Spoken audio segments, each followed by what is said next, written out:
आराम करते हैं। जो उनकी खोई हुई ऊर्जा है, जो दिन में ऊर्जा उनकी नष्ट हो गई है, जो तनाव है, और उससे वो मुक्ति पाएं और विश्राम करें और एक ताजगी स्फूर्ति लेके एक नए अगले दिन नए जीवन की शुरुआत करें। तो वो जो 7-8 घंटे का जो विश्राम का जो स्थल है, शयन कक्ष है, वो बड़ा महत्वपूर्ण होता है। और इसमें भवन का जो इसमें जो स्वरूप है, उसमें इसकी स्थिति सबसे महत्वपूर्ण मानी गई है। पंडित जी, जैसे आपने बताया गृह स्वामी के बारे में, कहाँ गृह स्वामी का कक्ष होना चाहिए, घर में जो बाकी सदस्य होते हैं क्या उनके लिए भी वास्तु के अनुरूप कुछ दिशाएं निर्धारित की गई है उनके कक्ष के लिए? जी, उनके लिए भी हैं, सबके लिए अलग अलग है। मंदिर का भी स्थान है, छोटे बच्चों का भी स्थान है, जो कुंवारी जो लड़कियां होती हैं, अनमैरिड जो लड़कियां हैं, उनका भी अलग स्थान है, सेवकों का भी अलग स्थान है। तो भूखंड के अंदर, भवन के अंदर हर एक व्यक्ति वो उनका जो स्तर है और उनके सबके अलग अलग स्थान हमारे वास्तु विज्ञान के अंदर दिए हुए हैं। जी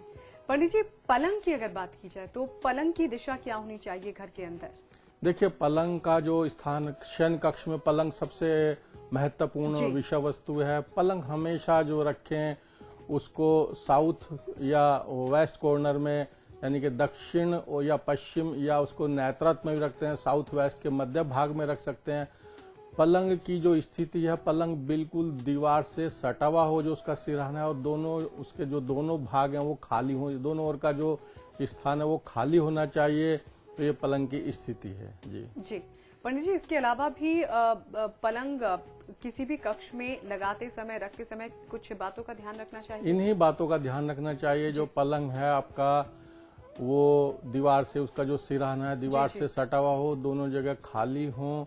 और उसमें सबसे महत्वपूर्ण पलंग की अगर हम स्थिति को लें तो जो पलंग है आपका, वो उत्तम काष्ठ का बना हुआ हो, लोहे का ना हो। अब संभवतः उसको ध्यान रखें कि लोहे का ना लें। लोहा जो वस्तु है उस पर सोने से वो नेगेटिव ऊर्जा का उत्सर्जन करता है। तो हमारे शास्त्रों में काष्ठ का जो पलंग है वो सोने के लिए उत्तम बताया है। पंडित जी, इसकी साज सज्जा को लेकर क्या कुछ ध्यान रखना चाहिए? देखिए, पलंग का जो साज सज्जा है उसके ऊपर सबसे पहले तो पलंग का ही स्वरूप ले लें। हमारे शास्त्रों में पलंग का जो नीचे वाला स्थान है बिल्कुल साफ शुद्ध होना चाहिए। उसके नीचे कोई अनावश्यक वस्तुएं, टूटी फूटी वस्तुएं ना हो, कोई झाड़ू ना हो, इस तरह की जो लोहे के जो सामान है वो ना हो। आजकल स्थान अभाव के कारण बॉक्स वाले जो पलंग हैं उनका एक प्रचलन हो गया है। तो वो स्थान अभाव का एक बहुत महत्वपूर्ण स्थान है उसके अंदर। तो उसको क्या रखना चाहिए, उसके अंदर वस्त्र रख सकते हैं, बिछौने रख सकते हैं, आप चादरें रख सकते हैं। जो प्रयोग किए जाने वाले जो वस्त्र हैं वो ही पलंग के अंदर, बॉक्स के अंदर रखने चाहिए। जी बिल्कुल पंडित जी, और भी जानेंगे। इस वक्त हमारे साथ एक दर्शक विद्या जुड़ गई हैं गाजियाबाद से। बहुत बहुत स्वागत है विद्या आपका इस कार्यक्रम में। धन्यवाद। क्या जानना चाहती हैं आप? हाँ जी, मैं ये पंडित जी से ये जानना चाहती हूँ कि मैं अपना नया घर बनवा रही हूँ और मुझे ये जानना है कि जो मेरा शयन कक्ष होना चाहिए वो किस दिशा में मैं बनवाऊँ जिससे हमारे घर में पॉजिटिव एनर्जी रहे। जी, आपका जो शयन कक्ष होना चाहिए दक्षिण दिशा में या पश्चिम दिशा में, और जो अनमैरिड लड़कियां हैं उनका जो शयन कक्ष होना चाहिए नॉर्थ वेस्ट, यानी कि वायव्य कोण में हो। तो उनका जल्दी विवाह के लिए वो कारक होता है, तो उनका जल्दी विवाह हो जाता है। जो विवाहित स्त्रियां हैं उनको दक्षिण या पश्चिम में जो अपना शयन कक्ष बनाना चाहिए। जी चलिए, हमें कॉल करने के लिए बहुत बहुत शुक्रिया। पंडित जी, आपने पलंग के बारे में काफी कुछ बताया। वहीं अगर हम दूसरे फर्नीचर्स के बारे में बात करें, चाहे वो डाइनिंग टेबल हो या फिर सोफा हो, वो कहाँ पर होना चाहिए भवन के अंदर? देखिए, उनका अलग अलग स्थान है। यहाँ पर हम लोग जो चर्चा कर रहे हैं वो केवल शयन कक्ष के बारे में कर रहे हैं। तो डाइनिंग जो टेबल है वो उसके लिए अलग स्थान होता है हमारे यहाँ पर। तो वो हम जो उसको अभी केंद्र बिंदु बनाया हमने, वो शयन कक्ष, उसके आंतरिक भाग, उसकी साज सज्जा, उसमें क्या होना चाहिए, क्या विषय वस्तु नहीं होनी चाहिए, तो हम उनको ही अभिप्राय हमारा कि उसको ही हम इसके अंदर लें। तो इसमें सबसे जो मुख्य स्थान है कि वो पलंग का है। तो पलंग पे भी देखें कि यदि पति पत्नी उस पे सोते हैं, पलंग है उसके अंदर, तो उस पे देखें कि वस्त्र कैसे हों। वस्त्रों का स्थान भी बड़ा महत्वपूर्ण है, क्योंकि रात्रि विश्राम का जो कारक ग्रह है वो चंद्रमा और शुक्र। शुक्र पत्नी का कारक ग्रह होता है, चंद्रमा मन की शांति, मन का कारक ग्रह होता है। तो ये ध्यान रखें कि रात्रि में चंद्रमा और शुक्र प्रबल रहें, उनको कोई दोष ना हो, तो जिससे पति पत्नी दोनों सौहार्द और आनंद से उसमें अपना रात्रि का विश्राम कर सकें। उनको तनाव ना हो, जो अगला दिन हो उनका वो शुभ हो, उनको आनंददायक हो। तो ऐसी स्थिति हम उसमें बनाएं कि शयन कक्ष की जो वो एक तरह से आनंददायक स्थिति हो, उसमें उत्साहजनक स्थिति हो। जी पंडित जी, किस अवस्था में सोना चाहिए हस्बैंड वाइफ को? देखिए, अवस्था में कोई भी अगर पलंग के ऊपर सोता है, हमेशा उसका जो सिर है दक्षिण में या पश्चिम में, उसके जो पैर हो हमेशा उत्तर की ओर हो या पूर्व दिशा की ओर हो। कभी भी पैर दक्षिण दिशा की ओर नहीं रखने चाहिए। दक्षिण दिशा में रखे गए जो पैर होते हैं वो रोग कारक होते हैं, मानसिक अवसाद की स्थिति उत्पन्न करते हैं, भिन्न भिन्न प्रकार के वो मानसिक और शारीरिक रोग की उत्पत्ति करते हैं। ऐसे ही पैर कभी भी पश्चिम दिशा में भी रखने चाहिए। पश्चिम दिशा में रखे गए पांव ऋण की उत्पत्ति करते हैं। नेतृत्व दिशा यानी कि साउथ वेस्ट जो कॉर्नर है, दक्षिण और पश्चिम का मध्य भाग, उसमें अगर पैर करके सोते हैं तो ऐसे व्यक्ति हमेशा किसी गुप्त चिंताओं से घिरे रहते हैं, गुप्त शत्रु की उत्पत्ति होती है, उनके यहाँ चोरियां भी बहुत होती हैं। तो ये भी ध्यान रखें कि जो आपके पांव की और सिर की स्थिति है बिल्कुल वास्तु विज्ञान के अनुकूल हो, तो उससे क्या होगा कि वो जीवन आपका जो आनंद में रहेगा। जी पंडित जी, बच्चे किस दिशा में सोएं? देखिए, बच्चा अगर वो छोटा है तो हमारे शास्त्र में जो छोटा बच्चा है, जो दूध पीने वाला बच्चा है, उसको मध्य भाग, हमारे यहाँ क्या है कि पति पत्नी उसको अपने मध्य भाग में सुलाएं तो दोनों का परस्पर उसके स्नेह बनता है। जब बड़ा होता है तो उनका दोनों माता पिता से समान समभाव उसका स्नेह होता है, सौहार्द रहता है। कुछ लोग क्या करते हैं कि वो पत्नी अपनी साइड में एक बच्चे को लेकर सोती है, पति अलग होते हैं, तो ऐसी स्थिति हमारे वास्तु विज्ञान में उसको खराब बताई है। बच्चे का जो स्थान है वो पति पत्नी के मध्य है, अगर वो बहुत छोटा बच्चा है। और बड़े बच्चे होते हैं तो उनका एक अलग शयन कक्ष होता है, बच्चों का कक्ष होता है, उसका वर्णन अगले उसमें करेंगे। तो बच्चे की जो स्थिति है वो मध्य भाग में होनी चाहिए। जी बिल्कुल। पंडित जी, इस वक्त हमारे साथ एक दर्शक जुड़ गए हैं शोभा गाजियाबाद से। बहुत बहुत स्वागत है शोभा आपका इस कार्यक्रम में। पंडित जी, हेलो। जी जी। हाँ जी, मैं ये पूछना चाहती हूँ कि मैं घर बनवा रही हूँ, तो उसमें किस तरह से मैं साज सज्जा कर सकती हूँ जो वास्तु के लिहाज से अच्छा हो? देखिए, घर का तो बहुत लंबा चौड़ा विषय हो गया। अभी हमारा जो प्रोग्राम चल रहा है वो शयन कक्ष, जो भूमि स्वामी का जो शयन कक्ष है, उसकी हम साज सज्जा की बात कर रहे हैं। अगर भवन की साज सज्जा करें तो बहुत विषय लंबा चौड़ा हो जाएगा ये। तो अभी अच्छा होगा कि आप शयन कक्ष कैसा हो जी, तो उसको ही केंद्र बिंदु करें आप। चलिए, बहुत बहुत शुक्रिया हमें कॉल करने के लिए। पंडित जी, साज सज्जा की हम बात कर रहे हैं, शयन कक्ष में और क्या कुछ चीजें लगाई जा सकती हैं ताकि पॉजिटिव एनर्जी आए? देखिए, शयन कक्ष के अंदर बहुत सारी चीजें हम लोग लगा सकते हैं। वहां पर कुछ सेलेस्टिक पशु पक्षियों के जो चित्र या उनकी प्रतीक प्रतिमाएं होती हैं वो लगा सकते हैं। सेलेस्टिक जो सौभाग्यशाली फूल पौधे हैं या कृत्रिम जो फूल पौधे हैं, ऑर्किड हैं, उनके आप प्रतीक लगा सकते हैं, उनको आप रख सकते हैं। साज सज्जा के लिए चित्र भी होते हैं, तो विभिन्न प्रकार के जो चित्र हैं वो भी आप लगा सकते हैं। इसमें आगे वर्णन करेंगे कौन से जो चित्र हैं वो लगाने चाहिए, कौन से नहीं लगाने चाहिए। तो ये बहुत बड़ा विषय है इसके अंदर।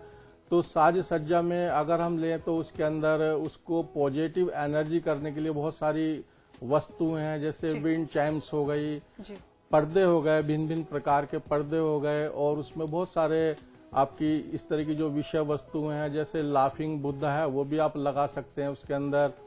और पति पत्नी के संबंधों को मधुर बनाने के लिए लव बर्ड्स होती हैं, वो आप इसके अंदर रख सकते हैं। बहुत सारी ऐसी वस्तुएं हैं। जी, एक दर्शक हमारे साथ जुड़ गई हैं, अंकिता नोएडा से। बहुत बहुत स्वागत है आपका अंकिता इस कार्यक्रम में। मैं ये जानना चाहती हूँ कि जो बेडरूम है उसमें क्या क्या चीजें लगाएं, जैसे विंड चैम और लाफिंग बुद्धा, और किस किस तरीके की और सजावट कर सकते हैं उसके लिए?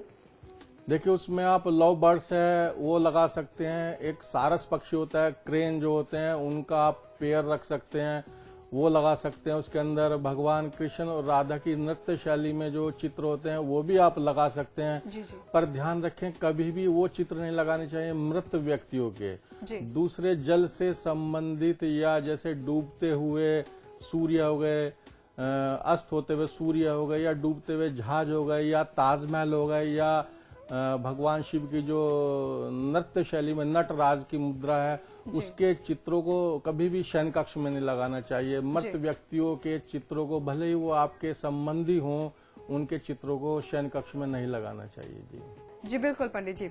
और इस वक्त हमारे साथ सविता नोएडा से एक दर्शक जुड़ गई हैं। सविता, बहुत बहुत स्वागत है आपका कार्यक्रम में।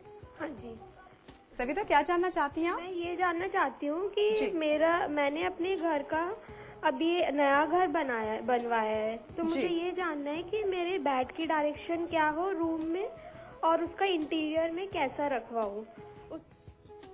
जी देखिए, बेड की जो डायरेक्शन है हमेशा नॉर्थ, साउथ और ईस्ट और वेस्ट होनी चाहिए। यानी कि जो आपका सिर है, सिरहाना है, वो दक्षिण की ओर, पांव उत्तर की ओर, या आपका जो सिरहाना है पश्चिम की ओर, पांव आपके हमेशा पूर्व की ओर हो।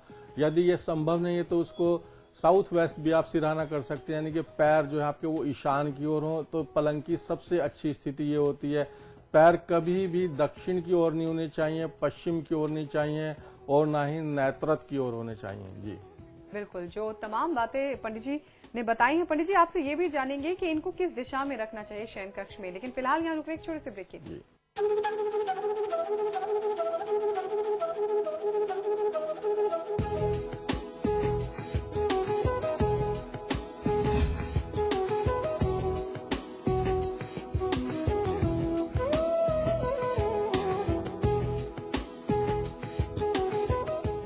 रजनीगंधा का कोई मुकाबला नहीं। इसमें है बहुमूल्य प्राकृतिक रूप केवड़ा, पवित्र शीतल चंदन तेल, अव्वल दर्जे का गुणकारी कत्था, खास खुशबू वाली इलायची, उम्दा क्वालिटी वाली जायकेदार सुपारी। रजनीगंधा का कोई मुकाबला नहीं। हम रजनीगंधा खाने वाले हैरी गहरी चीजों को मुंह नहीं लगाते। इसमें तंबाकू बिल्कुल नहीं, इसीलिए तो मैं भी खाती हूँ।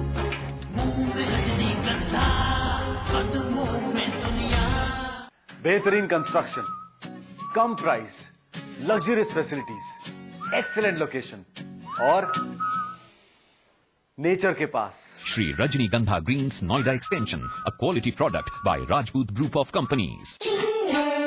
आज ली क्या? इधर डैड ली बिजनेस ट्रिप के लिए निकले इटली। उधर उंगली और जूली का कंबाइंड स्टडी का प्लान बना सीक्रेटली, और भाइयों को भगा दिया फिल्म देखने क्लेवरली। थैंक यू भैया।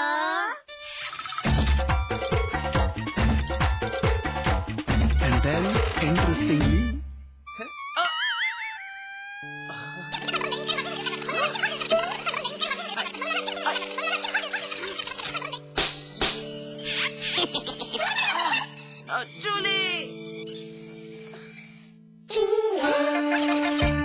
Refreshing mini games. आज ली क्या?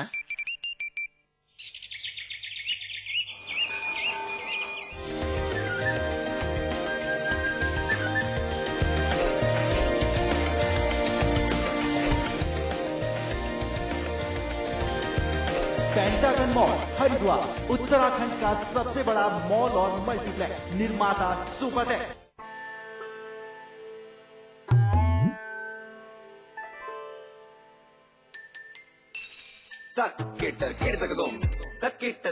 कितनी भी कोशिश कर लो, पानी तो इंटरेस्टिंग नहीं हो सकता।